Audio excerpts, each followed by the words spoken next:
Eu vou abrir aqui esse papo fazendo relembrando um pouco de um conteúdo que a gente trouxe para vocês lá no começo, que são as competências analíticas para ter mais fluência em dados, que é daí que surge essa importância da gente conversar sobre engajamento por narrativas usando dados. Vocês lembram que a gente passou por essas competências? Acho que foi no primeiro encontro. E aí as competências passam desde ter uma cultura mais analítica, né, no dia a dia, valorizar o uso de dados para tomar decisão, a capacidade de uma organização coletar de forma eficiente seus dados, conseguir também armazenar os dados, analisar, e a gente falou daqueles vários níveis, né, de complexidade de análises, desde uma análise mais descritiva até uma análise mais prescritiva. A governança de dados, ainda mais nesse momento que a gente está falando, da Lei Geral de Proteção de Dados, e não só pela lei, mas pelo espírito da lei, da ética de proteger os dados dos cidadãos.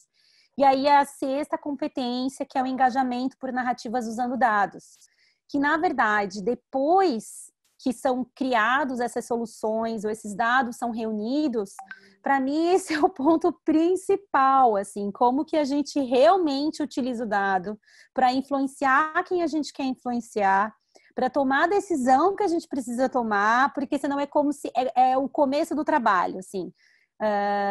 Para mim, eu até me lembrei muito, fazendo um paralelo, quando se produz um filme, um vídeo, um material lindo, maravilhoso, mas se as pessoas não assistirem, né, se as pessoas não, se a gente não distribuir isso, se a gente não engajar as pessoas para toda a causa, infelizmente, assim, o sucesso do que a gente está querendo, todo esse trabalho, né, que é feito anteriormente para chegar nessa reunião de dados, nesses produtos de dados, e infelizmente ele não alcança todo o seu potencial. Então, esse papo aqui é super relevante, é um aprendizado para todos nós. E aí eu vou também relembrar para vocês um outro conteúdo que a gente trouxe, que é sobre o fluxo de dados, né? Então, a gente viu que existe desde a coleta, o armazenamento, pode ter uma limpeza dos dados quando é necessário, uma análise e a sua visualização. E aí, nessa parte da visualização, é visualização e narrativas, né?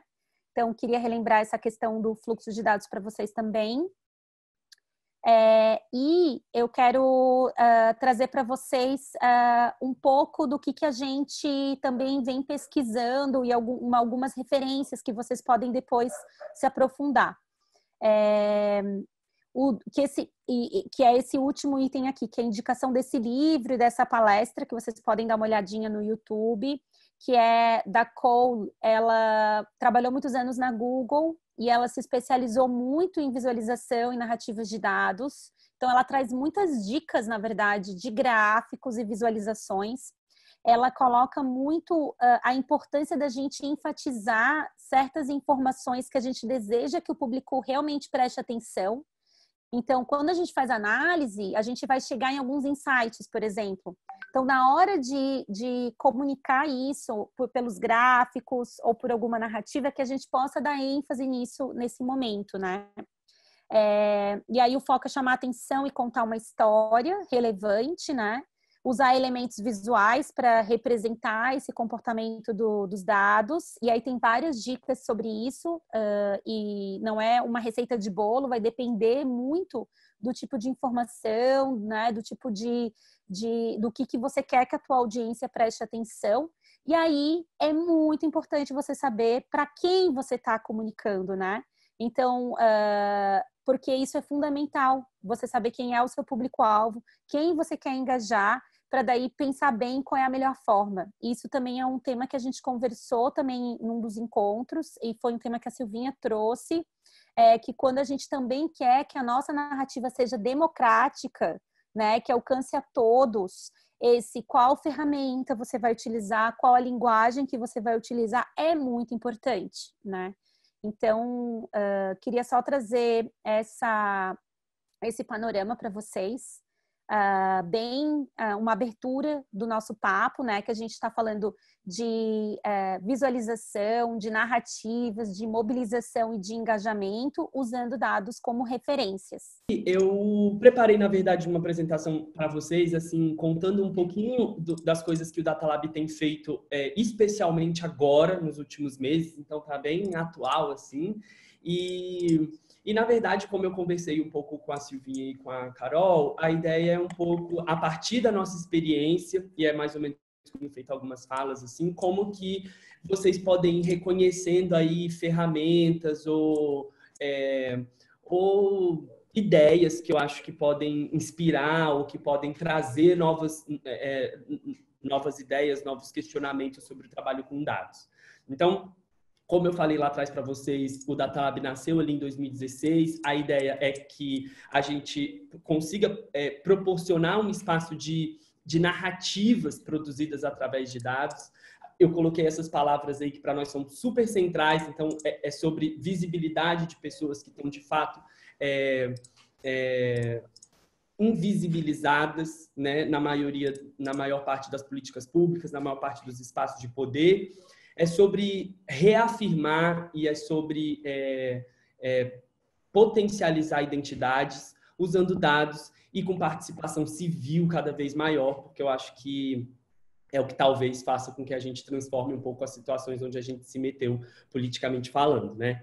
E aí, a primeira coisa que eu queria trazer é essa imagem que eu gosto muito, muito mesmo, e eu acho que tem muito a ver com o que a Carol falou ali um pouquinho sobre né, ferramentas ideais de visualização de dados. E eu gosto muito de usar essa visualização de dados aí, porque ela é, para mim, perfeita, maravilhosa, dá conta de um recado muito importante, tá grafitada atrás de um banco de ônibus, né? Então, é quase uma desobediência civil, assim, mas que dá conta de um assunto muito importante, e eu acho que se vocês, né, é muito fácil de entender. Ele fez ali uma visualização onde a pessoa, o ser humano, é uma quantidade menor do que de prédios, explica isso numa legenda muito também direta, e ele ainda dá a fonte dos dados, né? Então, assim,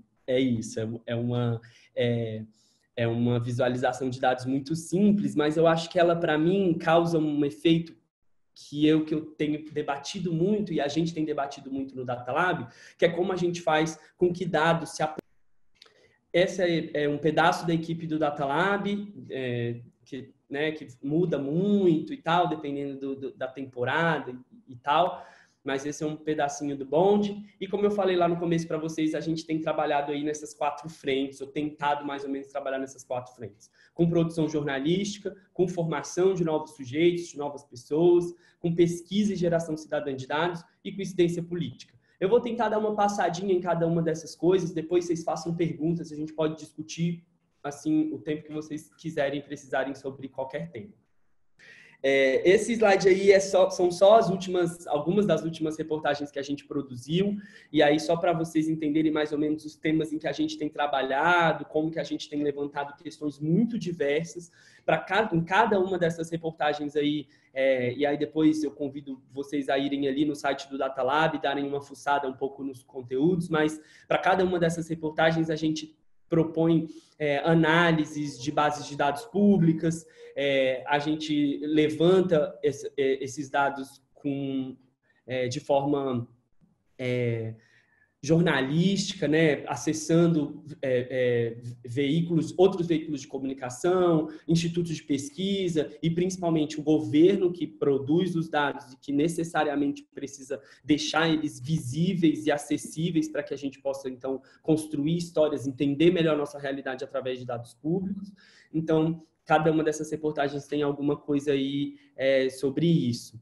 Algumas são mais especificamente sobre dados, então essa segunda reportagem que vocês estão vendo aí, dados sobre coronavírus na maré, é muito sobre o assunto que eu vou falar daqui a pouquinho, que é sobre como que a sociedade civil tem se organizado para gerar dados sobre si mesma, e eu acho que a pandemia do coronavírus trouxe essa demanda muito forte para algumas áreas das cidades, né, principalmente das grandes cidades, porque, de fato, a gente sabe que os dados não iam ser produzidos da mesma forma, com a mesma fidelidade e responsabilidade nas áreas ricas e nas áreas pobres das cidades, né? Então, enfim, a gente fala aí um pouco de falta d'água. Essa foi uma série, esses 6 reportagens que estão aí fazem parte de uma série que a gente fez junto com a Gênero e Número, que ia estar aqui, né, também, que são super parceiras, junto com a revista Asmina, que faz um jornalismo muito maravilhoso em São Paulo, e junto com a Enóis, que é uma escola de jornalismo para jovens de periferia de São Paulo.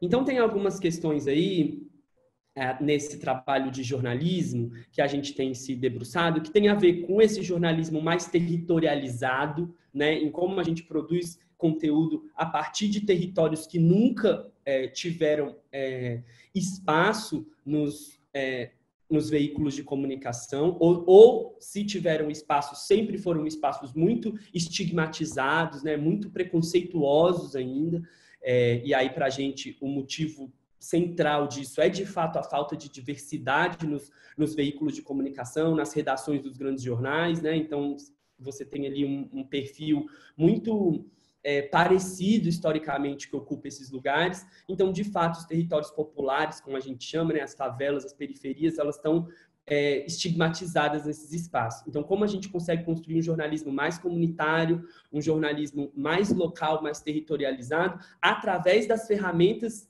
que o jornalismo, entre aspas, profissional disputa, né? Eu acho que essa que é a ideia, assim. Por isso que a gente tem disputado tanto essa ideia de fazer jornalismo de dados, com responsabilidade, com apuração, e chegando em outros lugares aí, e talvez, quem sabe, ajudando esse campo, assim, né? Eu vou trazer alguns exemplos de criação de painéis de monitoramento de dados. Então, isso foi uma coisa muito nova para a gente, via coronavírus mesmo, que a gente começou a entender que a gente precisava ajudar a fazer, que a gente precisava entender como era possível fazer, porque elas, de fato, davam uma sensação de mais pertencimento, de mais acesso a um direito básico, que era o de monitoramento de dados da sua própria população, da sua própria comunidade, porque o que estava acontecendo na Maré, por exemplo, era que a gente estava vendo as pessoas contraindo o coronavírus, morrendo em decorrência do coronavírus, e esses números não estavam aparecendo em lugar nenhum. Então, as pessoas começam a ficar um pouco desesperadas, do tipo, e agora? Né? Como a gente vai dar conta de suprimir um problema ou de tentar minimizar um problema se a gente não consegue visualizar ele de fato? Então, eu vou falar um pouquinho sobre isso. Mais uma vez, eu trago esse negócio assim da cultura de dados, como é importante falar sobre isso, né? Como foi importante durante a pandemia, justamente essa história do tipo, caraca, onde essas pessoas estão, né?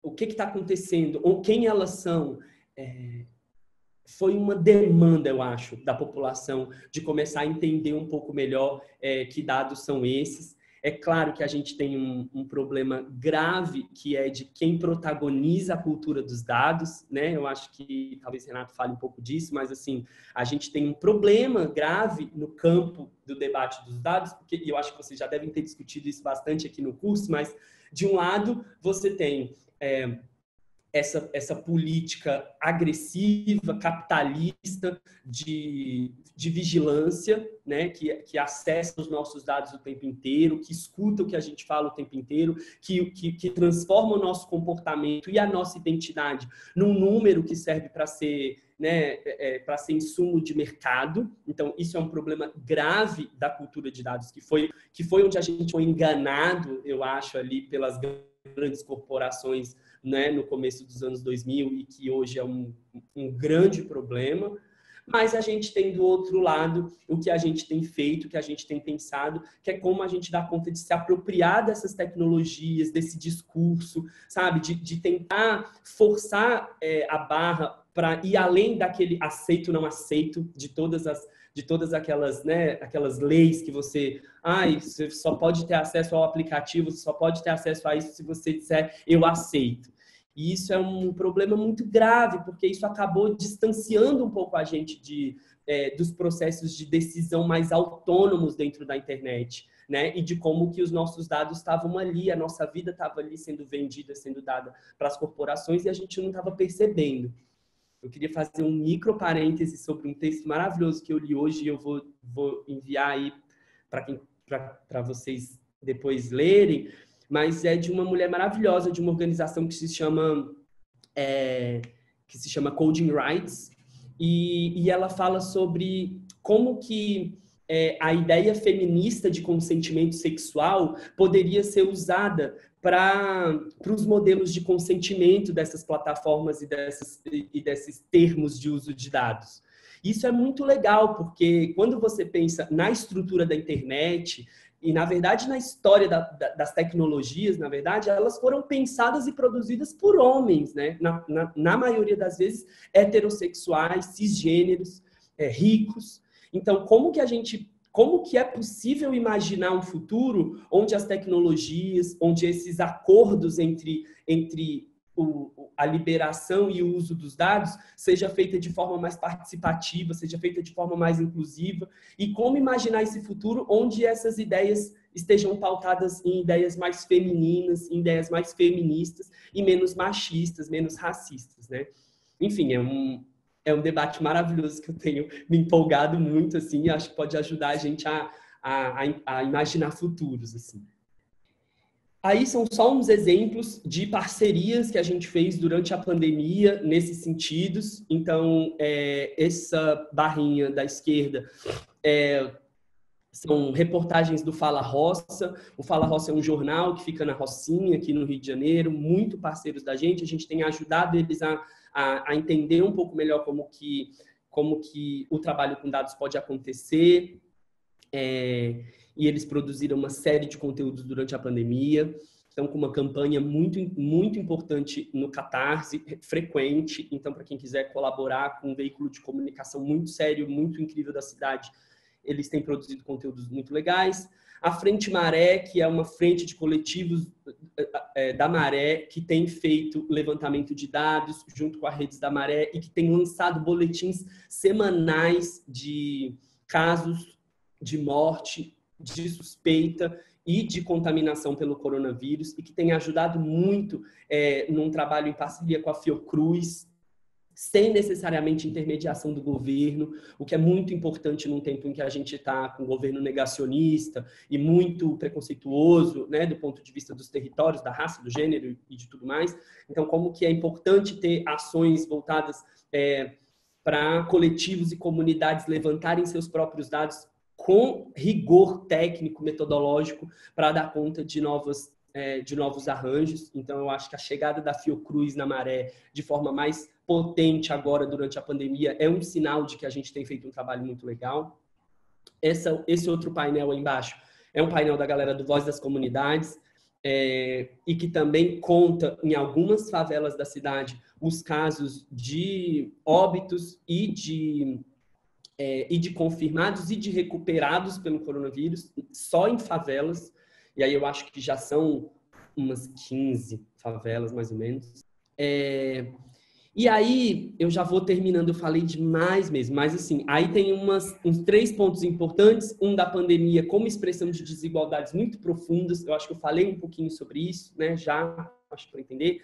Tem uma questão que eu acho muito, muito importante, tem a ver com essa história também que eu falei agora sobre a Code Rights, essa ideia de imaginar outros futuros, que é a territorialização e a racialização dos dados. É um palavrão muito grande, mas eu acho que elas são importantes para a gente começar a pensar mais no corpo do dado. Talvez vocês tenham conversado sobre isso também aí durante as aulas, mas é muito, muito importante para quem for trabalhar com dados nunca se distanciar da ideia de que um dado é um corpo, né? Um dado é um corpo que tem gênero, que tem raça, que tem sexualidade, que mora num território específico da cidade ou fora da cidade, né? Mas no planeta. Então, assim, entender essas coisas, eu acho que traz muita sensibilidade para como a gente trabalha com pesquisa, para como a gente trabalha com dados. O que a gente faz no Data Lab é um trabalho muito, muito, assim, peculiar de fazer cruzamentos entre aberturas em planilhas que outras organizações talvez não façam, sabe? Então, assim, a gente pega algumas pesquisas onde o relatório já está pronto e que a gente não vê no relatório cruzamentos de raça e gênero, por exemplo, que a gente sabe que são cruzamentos fundamentais para entender qualquer questão da sociedade brasileira, né? Os nossos dois maiores problemas da sociedade são, de fato, raça e gênero. E como que a gente não dá conta, em alguns relatórios de pesquisa, desse cruzamento. Então, o que a gente tem feito é, então, abrir as planilhas originais, entender se o Instituto de Pesquisa ou se a pesquisa perguntou qual era o gênero, qual era a raça das pessoas, e aí começar a fazer cruzamentos com outras aberturas ali nas planilhas. Isso tem gerado muitos debates muito importantes sobre como as pesquisas são feitas, por quem elas são feitas. Isso daí é só um exemplo, um pouco daquele boletim que a Maré tem produzido, de casos confirmados e de casos com suspeita na Maré. Então, a dimensão dos dados é muito interessante, porque olha o tanto de gente, óbvio que muito mais gente tem contraído coronavírus nos territórios populares, nas periferias, e a maioria desses territórios não está sendo monitorada pelo poder público. Aí tem uma relação importante, então, assim, nesse quadradinho dá para ler: a discrepância entre os casos registrados na Maré e em outras regiões está em grande medida relacionada ao fato da residência dos moradores das favelas ser atribuída a bairros vizinhos no ato da notificação dos casos de óbitos. Então, a gente não sabe de fato se aquele óbito ou aquela contaminação aconteceu na Maré, porque a Maré é um território de 140 mil pessoas, mas que às vezes ainda não é reconhecido pelo poder público e por alguns hospitais, por alguns serviços públicos como um bairro. Então, isso complica um pouco as coisas. E ainda a subnotificação por falta de teste nos bairros mais pobres. Por último, e rapidamente, eu vou falar sobre o CocoZap, que é um projeto de mapeamento, mobilização e incidência para o saneamento básico em favelas. É um número de WhatsApp onde as pessoas fotografam ou gravam violações de direitos sanitários na Maré. As pessoas enviam essa foto com endereço por um número de WhatsApp e a gente está construindo uma base de dados nova, baseada nas denúncias e nas queixas dos moradores. A ideia é que a gente consiga confrontar os dados oficiais que dizem coisas como: na região metropolitana do Rio de Janeiro, 90% da região metropolitana tem acesso à coleta de lixo regular. E aí, quando a gente vai andando pelas favelas, pela Maré, que é onde mora 20% da população da região metropolitana, você vê que esse dado não bate com a realidade, entendeu? Porque os esgotos estão lá abertos, os valões nas favelas estão abertos, a coleta de lixo não é regular. Então, assim, a nossa ideia é como a gente dá conta de incidir politicamente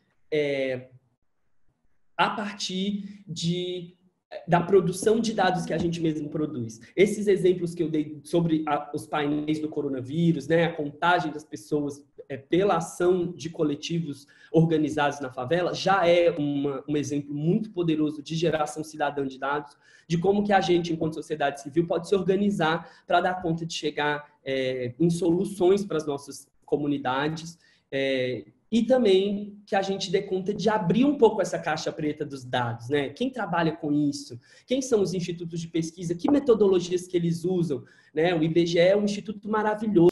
E era isso. Quero muito conversar mais com vocês do que ficar aqui só falando. Valeu, gente. Obrigado. Obrigada, Gil. E além de vários temas que tu falou que eu acho que são maravilhosos, importantes aqui para a nossa conversa, é sobre essa questão de que dados são pessoas, né? Então, essa humanização, esse olhar, esse cuidado, né? Muito obrigada, tá? Por essa reflexão, muito importante mesmo. Um dia a gente estava conversando, né, Silvinha? A gente é data-driven, a gente é people-driven, né? A gente quer ser people-driven. Então, foi muito legal. Eu lembro esse papo lá no comecinho, quando a gente estava desenhando os projetos de dados. E eu vou fazer assim, já anotei umas perguntinhas super legais aqui do pessoal. Eu vou passar para o Renato, que daí a gente pode perguntar para vocês dois. Às vezes cada um fala também. Os dois respondem, eu acho que pode ser bem legal. E assim, acho que foi uma excelente introdução, né, Renato?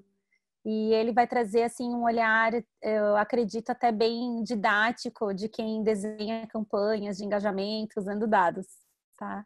Então, Exato. tá contigo, Rê. A ideia é um pouco falar como dados são absolutamente fundamentais para qualquer processo de mobilização e engajamento, cada vez mais.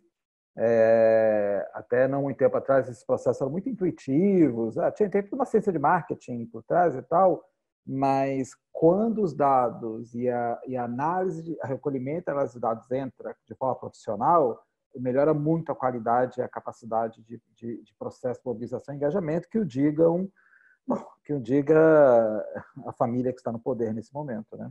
Que usou, não sei com que recursos, até agora não são transparentes, certamente investiu muito dinheiro em análise de dados para fazer alcançar o que eles fizeram. Não foi intuitivo, nada é intuitivo nesse campo, tudo é feito com muita lógica, muito conhecimento, tem muita gente por trás, né? Então, a primeira coisa, se você passar no slide seguinte, a primeira coisa que eu sempre gosto de falar é que é sempre bom a gente diferenciar o que é mobilização e o que é engajamento. Quer dizer, mobilização não é engajamento. A gente confunde, às vezes usa as duas palavras como se fosse a mesma coisa, mas eles não são a mesma coisa. A mobilização e qualquer processo de mobilização, ele normalmente é uma coisa de dentro para fora. Como é que eu vou dizer? Nós, eu, qualquer um de nós, uma empresa, uma organização, a gente tem o desejo de mobilizar alguém em função de alguma coisa. Para mobilizar alguém, então, um desejo que parte da gente. Um desejo, necessidade, aí pode ser desde uma empresa lançando um produto, a uma organização com uma ação, enfim, um jornalista escrevendo um texto. É sempre de nós para fora, para a comunidade que está ao redor da gente. E sempre expressando um desejo nosso, uma necessidade de mobilizar. Nós gostaríamos que as pessoas com quem a gente está falando, as organizações com quem a gente está falando, elas façam alguma coisa, vão em alguma direção, etc. E para isso, então, a gente se organiza, se municia de conhecimentos, de informação, etc., para mobilizar essas pessoas em alguma direção. Mas, de novo, é sempre de nós para o mundo aí fora. E isso implica, por um lado, que a gente se conheça muito bem como pessoa, como organização, que entenda qual é o nosso papel nesse processo, o que é que a gente está oferecendo, na verdade, o que nós gostaríamos, o que a gente oferece de argumento, que canais a gente oferece, etc. Agora, se as pessoas vão efetivamente caminhar na direção junto com a gente que a gente gostaria que elas fossem, a gente não tem nenhum controle sobre isso. Se elas vão se engajar nisso, e aí por isso que eu digo, a mobilização está na nossa mão, o engajamento está completamente fora das nossas mãos. Até brinco que a gente tem que vestir a sandália da humildade e parar de dizer que eu quero uma estratégia de engajamento. Como é que eu faço para engajar as pessoas? Eu sempre digo, você não engaja ninguém. Então, em primeiro lugar, nós não engajamos ninguém. O máximo que a gente pode tentar fazer é mobilizá-las para alguma coisa, usando ferramentas, etc. E as pessoas se engajam ou se desengajam quando elas querem, pelas razões que elas querem. Geralmente a razão que leva uma pessoa a se engajar em algo é diferente da razão que leva a sua esposa ou esposa, namorada a fazer a mesma coisa. As razões são sempre individuais. E as pessoas se desengajam no momento que elas querem. E quando digo as pessoas, digo nós também.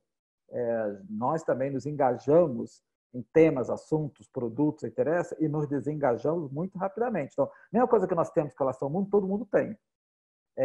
E é interessante ter essa perspectiva, porque o único aspecto disso sobre o qual a gente pode ter algum controle é justamente no processo de mobilização, que é quando a gente arma todas as nossas estratégias. No processo de engajamento, a gente não tem controle, mas a gente tem uma ferramenta que já existia antes, sempre foi usado durante um tempo, mas agora era extraordinariamente acessível, que são os dados. Os dados podem nos dar um vislumbre do que poderia ser mais efetivo e eficiente para que as pessoas se engajem naquilo que a gente está trazendo. No que a gente está falando em termos de ferramenta, instrumento, está sendo ouvido e escutado pelos outros do outro lado. Por que elas se interessam mais por uma coisa ou por outra? Por que um determinado grupo se interessa por uma abordagem e outro grupo não se interessa por essa abordagem? Mas se a gente mudar um pouco a abordagem, eles podem vir a se interessar. Então, os dados, eles são, vamos dizer assim, a pedra de Roseta, para quem conhece, né? A pedra de Roseta que permitiu a interpretação dos hieroglifos, a pedra de Roseta que nos permite ter um vislumbre do que pode ser um processo de engajamento das pessoas do mundo lá fora, do mundo externo a nós. Então, quanto mais a gente trabalha com dados, quanto mais profissionalmente a gente trabalha com dados, eu diria que potencialmente mais bem sucedido pode ser o processo de mobilização. Essa é a correlação que eu queria fazer. Pode passar para o próximo. E aí, é exatamente o que está aí. Então, o nosso papel, meu, seu, qualquer um de nós, como mobilizadores, e finalmente, nós somos mobilizadores, não somos engajadores, somos mobilizadores, é entender o que levaria esses diferentes públicos a se engajarem em torno de determinada ideia. Resumo do que eu estou falando. E o que o ajuda a entender isso, os dados são um instrumento fantástico para ajudar a entender. Não são o único, mas são cada vez mais um instrumento fantástico para mim, o case perfeito e lamentável é o caso da Cambridge Analytica.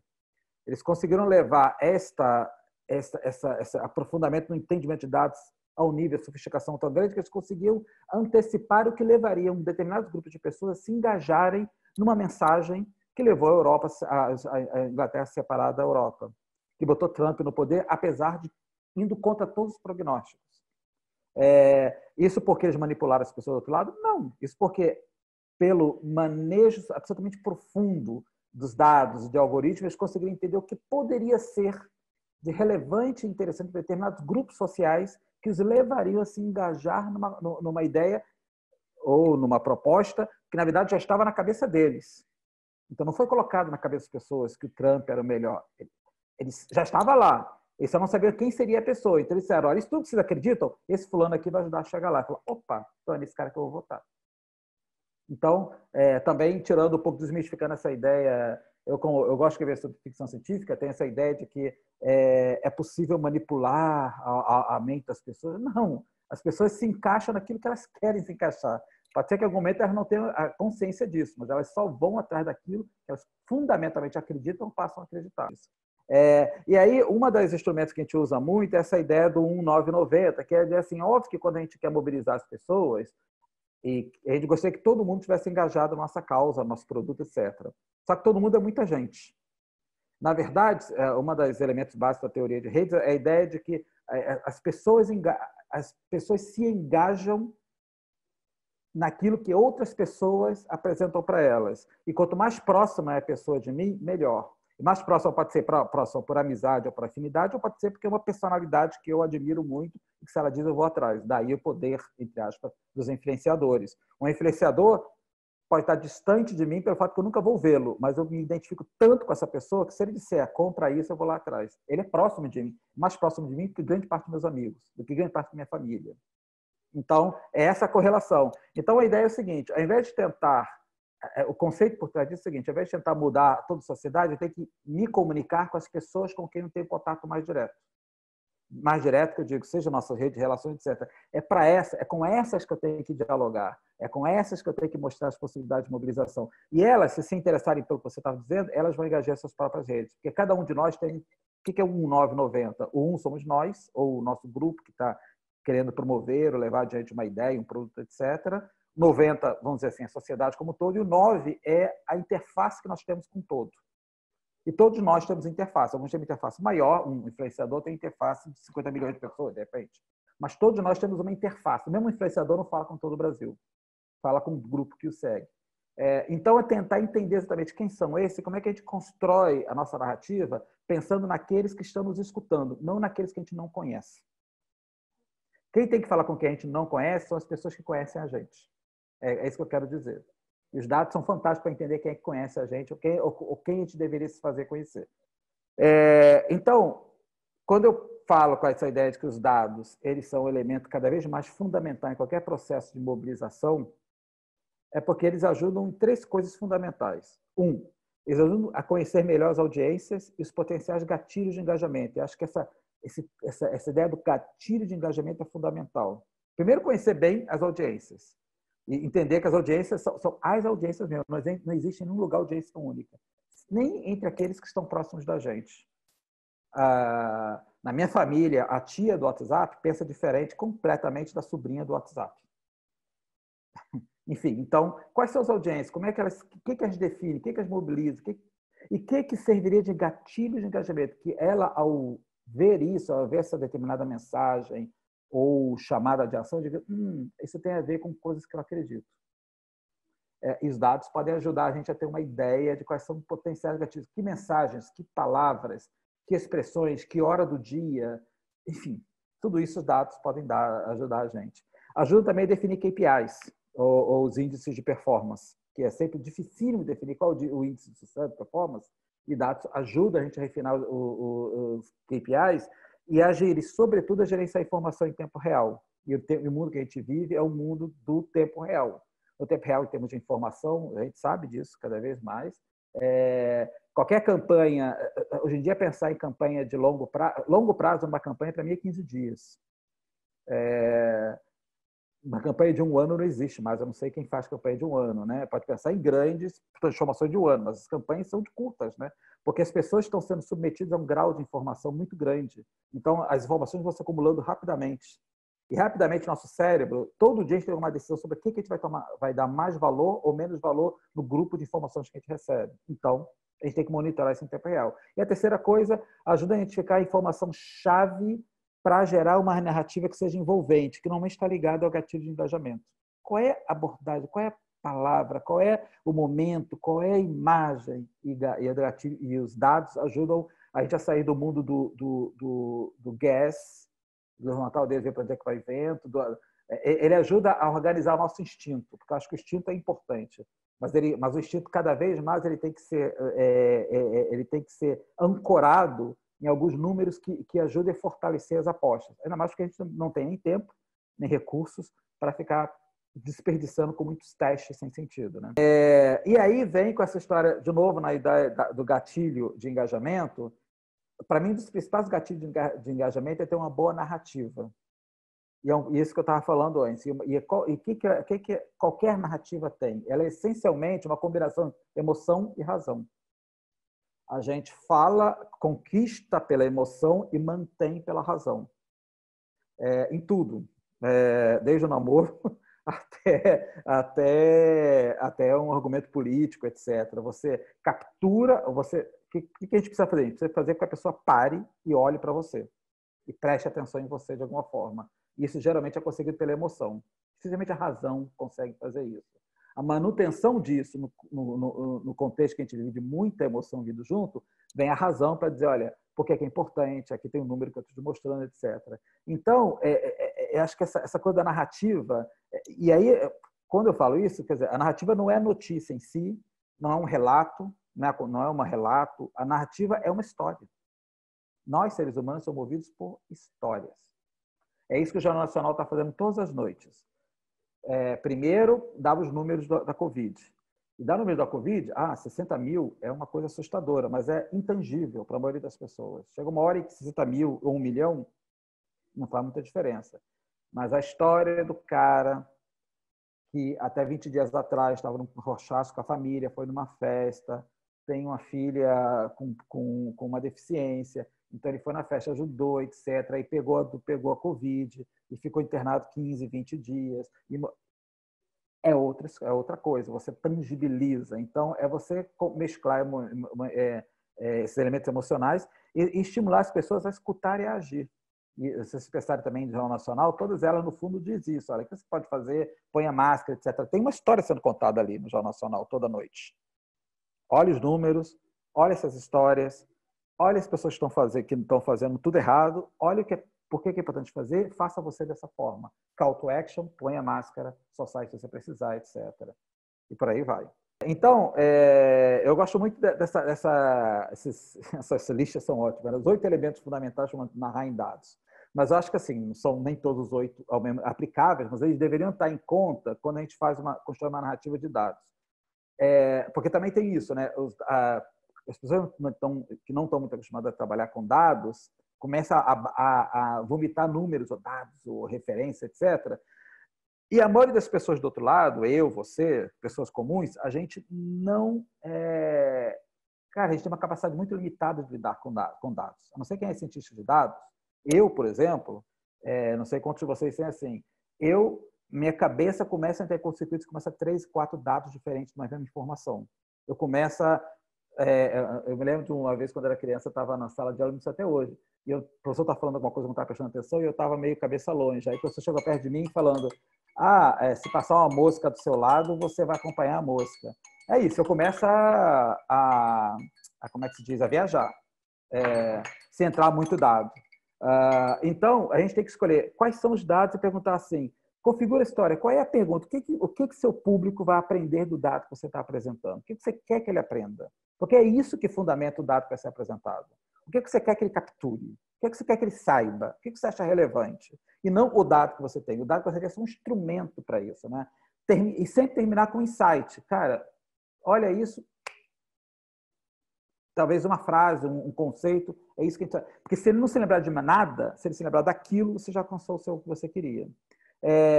Obviamente, contar uma história que seja convincente, porque as pessoas lembram de histórias. Então, se você consegue associar o dado a uma história, é quase técnica de memorização mesmo, mnemônica total, fundamental. Recursos visuais, cada vez mais. A narrativa com palavras, puras palavras, ela encontra cada vez menos possibilidade de encaixar. Nós vivemos numa sociedade cada vez mais em que o visual é fundamental, sempre foi, mas mais do que nunca. Bom, e tem os dados, óbvio, né? Quem trabalha com dados sabe disso. Tem que ser honesto e crível. Uma vez que você for pego manipulando os dados ou formando errado, sua reputação já foi pro buraco, né? Então, credibilidade, honestidade nos dados, clareza e concisão, simplicidade. Isso é uma coisa interessante, porque ser simples é muito difícil. É muito mais difícil que ser complicado. Ser complicado é muito fácil. Então, você conseguir aquilo que está lá na frente, chegar de tudo que eu tenho aqui, o que eu quero que a pessoa saiba, o que eu quero que ela aprenda, o que eu quero que ela retenha. Essa é a essência da simplicidade. Isso é pegar uma joia, uma pedra bruta, lapidar, até chegar ao diamante. É isso, é trabalho. Isso não é tipo assim, mão de obra mesmo, né? De novo, conhecer e entender o público, porque a mensagem serve para um, não serve para outro. Então, os dados ajudam a gente a configurar bem. E aí, sempre o que eu acho importante é fornecer o contexto de qualquer métrica. Quer dizer, por que, no geral, qual é o sentido desse número no contexto mais geral? Mesmo a questão do Covid. Lembra que a questão do Covid falava muito, olha, tá morrendo, mas no Brasil morre todo ano não sei quantas pessoas de chikungunya, de sei lá o quê, de sei lá o quê. Então, mas espera aí, morre chikungunya ao longo de não sei quanto tempo, e aqui você tem concentrado em 2, 3 meses. Então, esse contexto tem que ser dado sempre, senão é muito fácil manipular. Isso é um último gráfico que eu trouxe que eu acho muito legal. Quando é que a conjunção entre narrativa, que é na história contada, né, os visuais e os dados, quando eles estão juntos, bem trabalhados, eles são absolutamente transformadores. Claro que em alguns momentos, narrativa com visual ele pode ser altamente engajador, mas não necessariamente transformador. Dados com visuais, eles iluminam, trazem uma maneira nova de apresentar números. Narrativa com dados realmente tem um contexto de explicação, etc. Mas quando você consegue juntar a narrativa, uma boa narrativa, com visuais que fazem sentido e com dados consistentes, aí você tem uma arma que eu acho absolutamente poderosa para fazer essa ligação entre mobilização e engajamento. E na último slide, eu trago um link para que não precisa nem abrir, mas depois você pode colocar o link aí, para um exercício que eu achei super legal, feito até pela ONU, que desafiou alguns estudantes a apresentarem dados, elementos das ODS em dados. Eu trouxe um deles que eu achei super legal, que é como é que você consegue chamar a uma ação climática para minimizar o impacto da mudança climática na pobreza. E achei muito legal como a pessoa conseguiu colocar numa linha do tempo, uma linha narrativa, os dados, a história, o impacto e a chamada ação no final, tudo numa sequência só. Isso acho que é super poderoso, é muito legal, super gostoso apresentar. E aí eu termino aí. Obrigada, Renato, super obrigada. Eu vou partir direto para as perguntas, pessoal, tá? Que eu anotei aqui, que foram rolando no chat. E quem tiver mais pergunta, eu vou priorizar o que o pessoal já pôs no chat. Pode abrir o microfone, perguntar ou colocar aqui no chat, beleza? Eu vou começar pelas perguntas que vieram ali mais para o Gilberto, mas o Renato fica super à vontade de complementar. E que eu também fiquei bem interessada. A gente vem conversando aqui, tá, Gil e Renato, no programa, sobre deserto de dados e sobre viés discriminatório também na coleta ou tratamento dos dados, né? E a geração cidadã de dados é uma oportunidade incrível de fazer uma coleta participativa, democrática, né? E que tenta evitar esses problemas ou reduzir esses problemas. E aí vem uma pergunta que eu achei legal da Alana, de uma pesquisa que ela está fazendo, assim, como nesse momento de isolamento social tu acha que são maneiras criativas de fazer isso?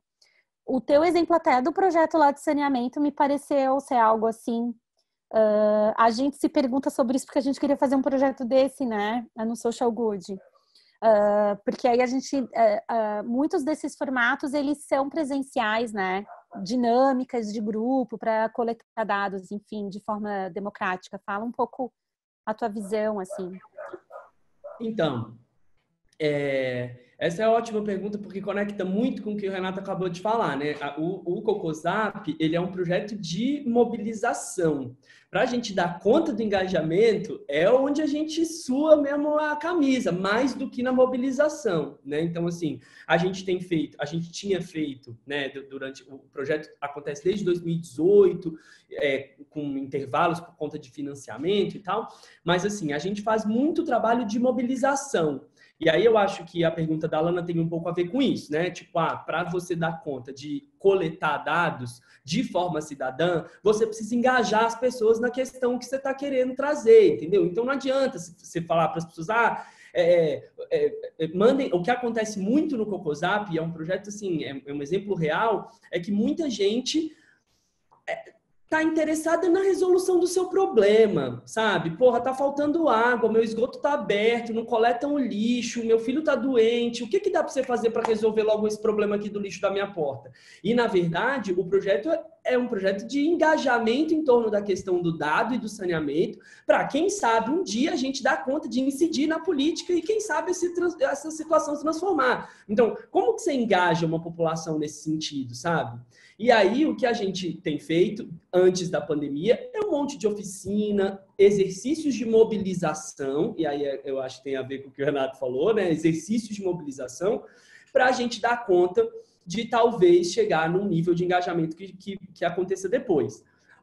Aí o que a gente passou a fazer agora com a pandemia? Primeiro, usar muito o WhatsApp. Então, o WhatsApp já é uma ferramenta de mobilização do projeto e a gente tem usado ela como estratégia de engajamento, porque aí a gente vai trazendo informações, outras coisas ali, né, via WhatsApp. E o que a gente tem feito agora, para não parar de gerar dado, mas gerando de outra forma, é fazendo entrevistas daí qualitativas. E aí a gente tem acompanhado a vida de 15 famílias da Maré para entender um pouco qual é a relação dessas famílias com o saneamento básico no momento da pandemia do coronavírus. Foi uma estratégia, uma tática que a gente teve para acompanhar uma parcela bem menor da população, e aí tem um conceito de small data que a gente usa, que é sobre como a gente chega em pouca gente e nesse recorte, e aí a gente tem uma metodologia lá para que seja uma família de cada pedaço da Maré, né, para ter uma diversidade maior dessas pessoas, para dar conta de, então, construir narrativas a partir dessas pessoas, tentando chegar lá na frente no engajamento de mais pessoas a partir desses dados que a gente está coletando agora. Então, é uma ideia, como um pouco a gente tem feito, que é tirando ideias da cartola para não deixar o projeto morrer, para não deixar que o movimento de mobilização pare ou enfraqueça, porque, de fato, ele esfria também o engajamento lá na frente, né? Maravilhoso, Gil. Ainda tu conectou com o papo do Renato.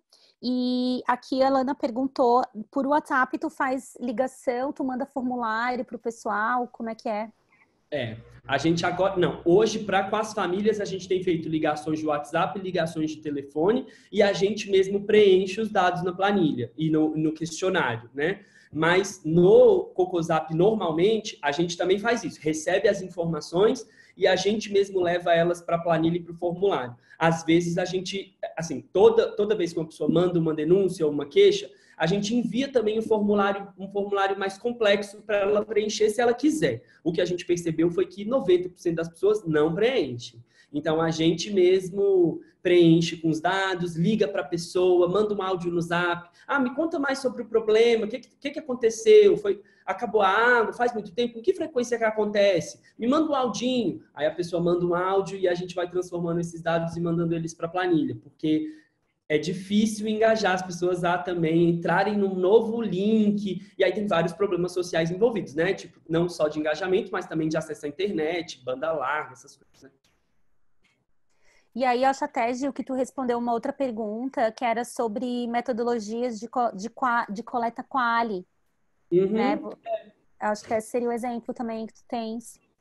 Esses questionários que a gente está aplicando são questionários qualitativos. A gente transformou eles em. A gente fez um mês de coleta e a gente está no segundo mês agora. No primeiro mês, a gente fez um relatório para as famílias mesmo, que tem uma série de gráficos numéricos, quantitativos, mas a coleta é bem qualitativa também, e a gente faz isso através de questionário, usando, nos amparando muito nesse conceito de dados pequenos, né, de dados territorializados, e aí tomando todo o cuidado metodológico para não generalizar em uma situação. Então é isso, a gente está ouvindo 15 famílias, são 15 famílias muito diversas, mas são 15 famílias moradoras da Maré num contexto de mais de 50 mil famílias. Então é um recorte muito pequeno, mas que ajuda a gente a entender aquela, né, uma abertura que ajuda a gente a entender um contexto, né? Tu sabes que tu me lembrou de uma coisa, assim, que eu acredito muito, que existe uma ferramenta que eu acho maravilhosa, que a gente usou muito no Social Good Brasil, que é o Design Thinking. O que eu acho que é legal dela? Que ela tem muito metodologia de trabalhar com empatia, de entrevistas profundas. Para mim, me soa como se fosse essa combinação, entendeu? Uma profundidade que, de repente, o dado ele não vai te dar. Sim, pode ser super. A gente faz isso assim internamente, em processos da equipe, com algumas coisas que a gente precisa resolver internamente, com decisões estratégicas assim da organização como equipe, mas como estratégia para coleta de dados, para escuta mais atenta né, de pessoas, do público, a gente nunca fez, mas isso é muito legal, pode dar super certo. Eu acho que às vezes eu acho que a gente tem que ampliar. Eu não sou pessoa, não sou cientista de dados e tudo mais, então eu não posso falar pelo aspecto científico, mas eu acho que assim, mesmo a entendimento do que são dados, às vezes a gente tem que ser muito ampliado, especialmente em situações como a que você menciona, situações periféricas, onde até conseguir os dados é difícil, porque as pessoas não têm ou hábito, ou capacidade, ou possibilidade de fazê-lo. Uma pesquisa mais. E aí, eu acho que um complemento extraordinário é justamente isso que a Carol traz, que são, mesmo eu acho que 15 famílias no universo de 50 mil, se essas famílias fossem ouvidas em profundidade, tomar tempo, sentar com elas e fundo na história, porque o que sugere? Sugere um tipo de dado que eu acho muito interessante, que, por exemplo, eu fiz parte do grupo que fez o planejamento estratégico do Minha Sampa, e aí no Minha Sampa, inicialmente, o que a gente fez? A gente eram quatro pessoas, a gente conversou a gente tinha que entender que o paulistano entenderia participação da cidade. Paulistano é muita gente, né? E são milhões de pessoas. A gente estava com ênfase sobretudo na periferia. Então a gente meio que fez um mapeamento e conversamos, acho que com umas 40 pessoas, vamos dizer assim, líderes de mais diferentes da periferia.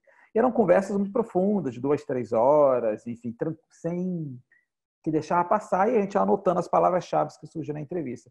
E depois o exercício interessante que era feito era bater todas as palavras e conceitos-chave que a gente percebeu em todas as entrevistas.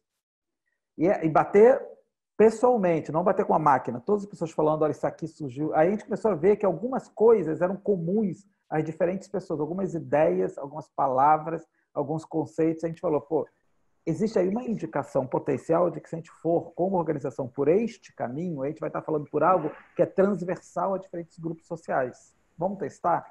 Então, isso foi muito interessante, que substituiu uma pesquisa quali-quanti, que seria caríssima, talvez não com a mesma eficiência, mas substituiu de uma forma boa e, de fato, quando veio... Então, essa coisa de você... Tem muito a ver com a narrativa, né? Que você ouvir o que as pessoas narram, como elas contam suas histórias, que ênfase elas dão para algumas coisas e não para outras, que palavras elas usam para descrever determinadas situações e outras. Quando você cria um fluxo disso, você consegue perceber, cara, tem algo comum a isso tudo. E esse, o comum é um dado. Pode não ser um dado tão perfeito como se eu tivesse cientificamente feito, com tantas pessoas versus um percentual, mas ele tá ali no... Eu brincava com o pessoal do Messão, porque ele está ali, quando você consegue dar uma imagem à intuição. é uma intuição sendo mostrada ali para você, entendeu? Você tá consegue, porque é uma intuição, não dá para dizer que é uma coisa científica profunda, mas você consegue, essa intuição que eu tenho está batendo por algo que eu estou ouvindo várias pessoas falando, pessoas que não se conhecem entre si. Então, é quando você dá visibilidade para a intuição, eu acho que é uma forma de você transformar a intuição em dado, entendeu? Eu acho que no Ai, caso do gente, projeto como o de vocês, eu acho que é fantástico. achei maravilhoso. Porque eu tenho uma briga dessa com a intuição e dados, porque eu amo intuição e amo dados, né? Gostei, Renato, que você colocou eles juntos. Pessoal, por causa do horário, infelizmente, a gente está quase chegando no fim, tá? Mas eu não queria deixar de fazer a pergunta que a Alana tinha. Não sei se tu quer abrir o microfone e fazer, Alana, que era da tua pesquisa, que eu tinha anotado aquela segunda pergunta. Então, a pesquisa que eu estou desenvolvendo no mestrado e tal, né, no contexto acadêmico e tal, é sobre como fazer com que as crianças elas se tornem cidadãs mais participativas no meio do planejamento urbano. Então, o meu objetivo era realmente trabalhar uma certa desconstrução em algumas questões urbanas, assim, tornar a cidade um pouco mais convidativa para a exploração, sabe? Para uma interação corporal mesmo, que isso refletisse em todas as idades, mas que priorizasse a acessibilidade e a criatividade. Ainda muito num campo não formatado, né? Aí veio a pandemia, parou, foi tudo. Mas, enfim, de certa forma, é um grandíssimo desafio, ainda mais porque a minha pretensão era fazer um certo comparativo entre crianças que fossem de classes sociais diferentes, né? Então, assim, o que o Renato falou sobre uma certa intuição na condução dessa fala, ela é super importante, ou seja, acho que uma ferramenta interessante seria, inclusive, gravar essas falas, transcrever, perceber essas palavras-chave e tal. Mas quando trata-se de infância, de criança, e eu estava querendo arriscar, contra a vontade da minha orientadora, trabalhar com a primeira infância, tudo fica ainda mais difícil, porque como é que eu vou acessar uma criança que, quando na perspectiva do presencial, eu ia trazer interações com jogos, sei lá. Mas assim, né, nesse distanciamento, torna-se triplamente desafiador. Então eu joguei aqui a ideia mesmo para vai que aparece uma luz, já apareceram algumas luzes, mas sei lá, né? Era mais ou menos isso. A Maitê, sim, a Maitê, inclusive, eu tive acesso ao trabalho dela antes dela ser aprovada no mestrado. Ela me mandou e eu usei ele como referência na aprovação da entrada do meu mestrado. Então, a rede está funcionando demais, como sempre. Vou perguntar aqui, Renato ou Gil, vocês já fizeram pesquisa com criança na vida? Cara, eu nunca fiz. Amiga, que babado, muito difícil. Não sei como vai ser, porque eu não sei, Renato, manda ver aí, mano. Eu não tenho, eu tô pensando aqui como pode, não Eu acho que sei. Eu não, fiquei imaginando, Alana, também algum contato com esse banco de crianças, que não sei se você já conquistou, né? Sempre trazendo a família junto, pensando nesse ambiente agora online, onde as crianças não ficam sozinhas no digital e tal, mas talvez através de pictogramas, através de sentimentos, então traduzir um pouco daquela informação para também que não seja apenas explícita, falada, mas que possa ser escolhida através de imagenzinhas, de coisas lúdicas, onde a criança pode se manifestar acerca dos assuntos que você quer pesquisar. E aí, nesse caso, a outra referência que eu dar é o próprio Rogério, né? O Rogério trabalha diretamente com pictogramas, com como traduzir informações sérias e complicadas em algo simples e super usual, assim. Então, acho que pode servir também. E eu acho que isso, trabalhar com criança é complicado por todas as questões éticas. Primeira infância, mais ainda sem ter uma aproximação. Eu acho, eu estava lembrando aqui como uma referência que talvez seja interessante para você. Eu não tenho uma experiência específica, sobretudo com esse público, né? Mas eu lembrei que o Instituto Alana ele faz um trabalho fantástico com toda a questão visual, gráfica de história, com a infância, e sobretudo primeira infância e tudo mais. Eu acho que eles seriam um grupo legal para você estar batendo papo, para estar conversando, se aproximando, etc. Porque ali é algo que eu sei que eles têm feito umas coisas muito legais, né, nesse campo e tal. E eu super recomendaria procurá-las e bater um papo com eles. Posso fazer um comentáriozinho? Por favor. Essa questão de, tipo, principalmente da primeira infância, né? Eu já trabalhei dando aula para crianças da primeira infância e, por exemplo, um estímulo que se dá muito é o sensorial, né? Até antes do visual, porque as crianças na primeira infância, elas ainda não foram alfabetizadas, elas ainda estão naquele momento de exploração, né? Tipo, passou um ar frio e ela...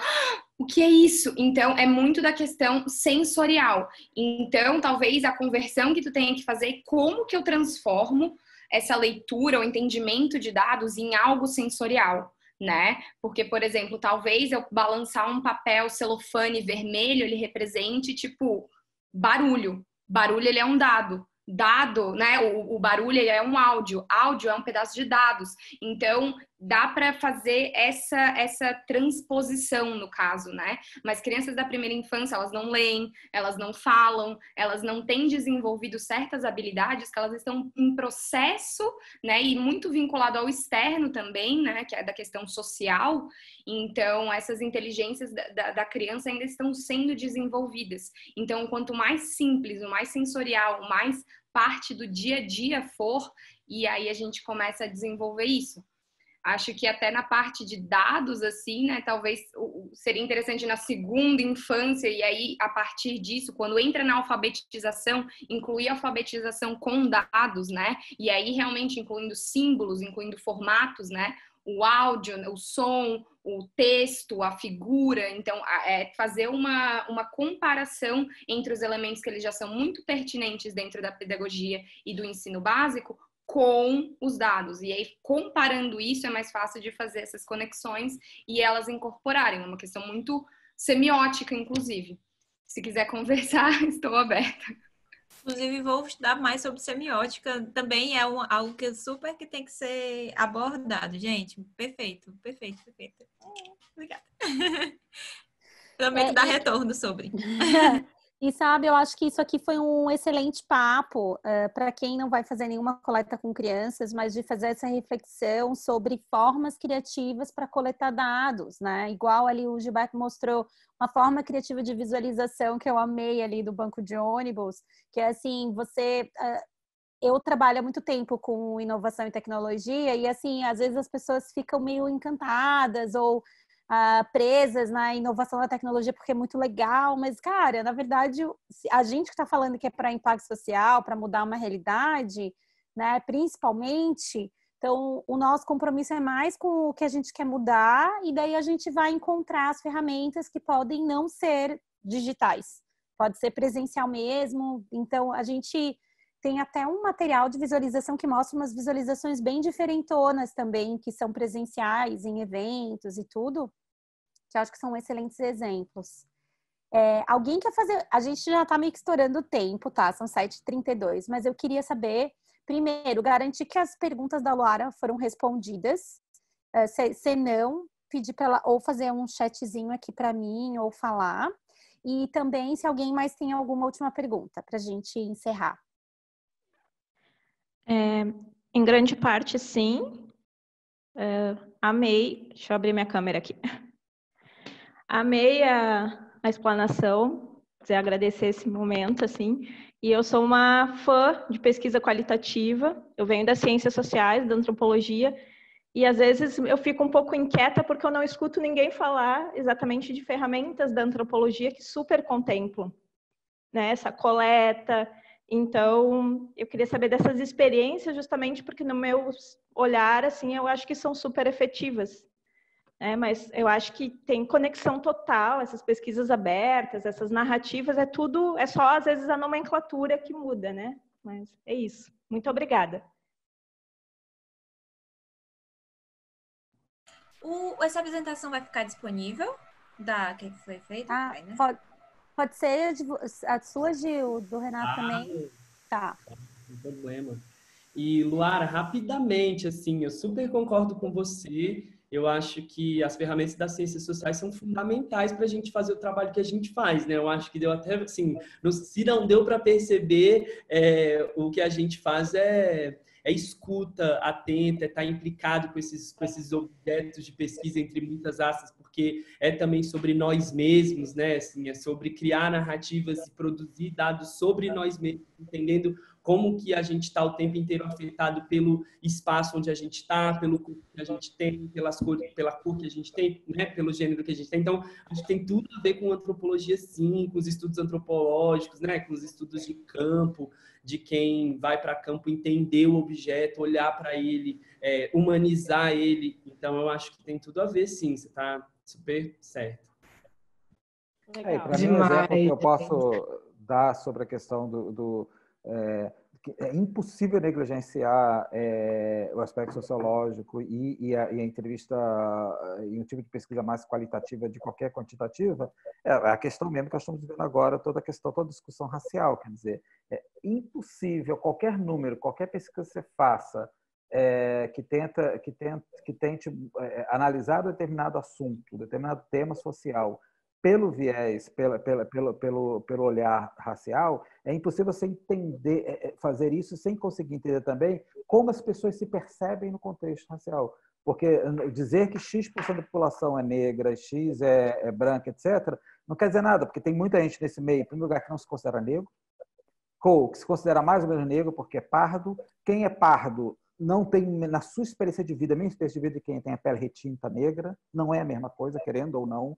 Quem é branco jamais vai entender o que é ser negro retinto no Brasil. Não vai entender porque está fora da sua narrativa. Então, para você conseguir pegar todas essas diferentes nuances que os números não são capazes de capturar profundamente, somente não substitui, não é 100% eficaz, mas não tem como considerar apenas o quantitativo sem incluir também um qualitativo profundo para uma pessoa parda de classe média. Como é que ela se entende nesse contexto? Uma pessoa parda que vai numa favela, parda, né? Ou seja, negra não retinta. Uma pessoa negra retinta de classe média, como é que ela se entende com relação à pessoa negra? Uma mulher negra retinta de favela, como é que ela se entende versus uma mulher negra retinta de classe média? Um branco de favela, como é que ele se entende com relação a um branco de classe média?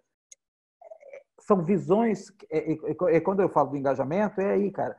Porque os números podem te dar ferramentas de mobilização. Você pode, com esses números, fazer uma série de recortes. Mas se você não junta isso com o que as pessoas se percebem do outro lado, a tua mensagem vai ser ser interpretada de uma forma completamente diferente pelo outro lado. Então, isso só dá para fazer isso criando uma ponte de conversa, falando, é qualitativo. Os números jamais vão conseguir dar essa... nunca, quer dizer. Então, você dizer que você pode construir todo um projeto apenas com dados numéricos, ou seja, com quantitativo, ele produz, ele simplifica demais e produz erros de processo, né? Então, acho que a questão... então, você faz entrevista 10 mil pessoas, ou seja, você targeteia 10 mil pessoas numa quantitativa, mas tem que ter pelo menos umas 50 pessoas com quali profundo, para você testar essas coisas todas. Eu não consigo ver uma coisa separada da outra. Tá, eu também acho muito isso. Tem que acabar, né, Silvinha? Eu tô falando que eu acredito tanto nisso. Eu estou desenvolvendo um projeto agora que eu estou fazendo essa combinação de dados e do quali, porque os dados também, os dados nos ajudam a ter uma perspectiva maior, a ter outros tipos de análises e insights que a gente não teria, e o quali, o profundo, que para mim é essa empatia, essa escuta profunda, também vai te dar um dado que tu não tem. Então, assim, para mim, é como se tudo tivesse os dois. Eu acredito muito nisso. E respondendo ao Renato sobre o que são dados, né, assim, tipo, do que ele considera dados, a gente também trabalhou isso, que os dados são estruturados, que é aquela planilha de Excel, e os não estruturados, que são rastros digitais ou rastros de informação que a gente fala. Isso tudo são dados, né? Então, é muita coisa que... E, na real, a grande vida atualmente é justamente conseguir mapear os dados não estruturados. Isso é que é a grande motor, isso é que é o dinheiro que circula nas redes. É você conseguir pegar esses dados que permitem te aproximar da psique das pessoas. Que é o grande meta dos algoritmos, dos câmbios de analíticas da vida, etc. Que eles buscam, estão atrás, não é do dado numérico puro, hard, eles estão atrás do dado não estruturado, do dado quase psicológico, vamos dizer assim. E é fundamental. Posso trazer um case real sobre isso que vocês estão falando? Eu trabalho num banco de tempo, né, gente? Então a gente está falando assim de recurso humano no seu core. Então, para quem não sabe, eu sou gerente de comunidade da Believe, que é uma plataforma de troca de tempo, né? O tempo é a moeda.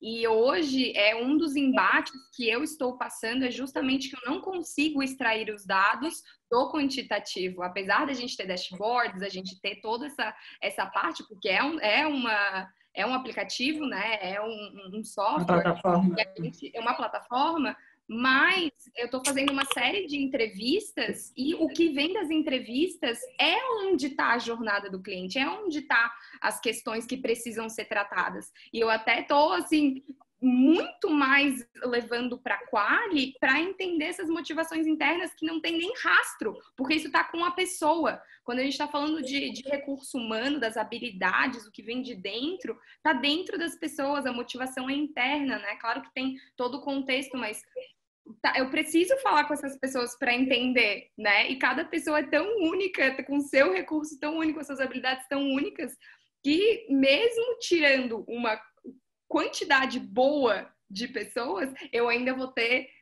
recortes muito diferenciados. Então é muito legal vocês estarem trazendo isso, porque eu estou passando isso na pele, gente. Bom, meus amores, vou ter que fazer a chata do tempo, mas aquela que encerra, porque eu sou representante do Inimigos do Fim, eu ficaria eternamente aqui. Foi uma aula, uma delícia escutar vocês, do jeito simples, assim, e muito didático, muito aberto, muito humano, que vocês trouxeram todos esses contextos. Para mim, só fortalece a importância de a gente estar envolvida, sim, com o universo de dados, para além de pessoas que são das exatas, que são cientistas de dados. Então, eu acho que esse programa, o Data Lab, a motivação de vocês está exemplificando isso. Como é importante a combinação de saberes, a combinação de áreas diferentes para a gente falar de dados, porque no final das contas a gente está falando de pessoas, a gente está falando de algo muito além dos números, assim.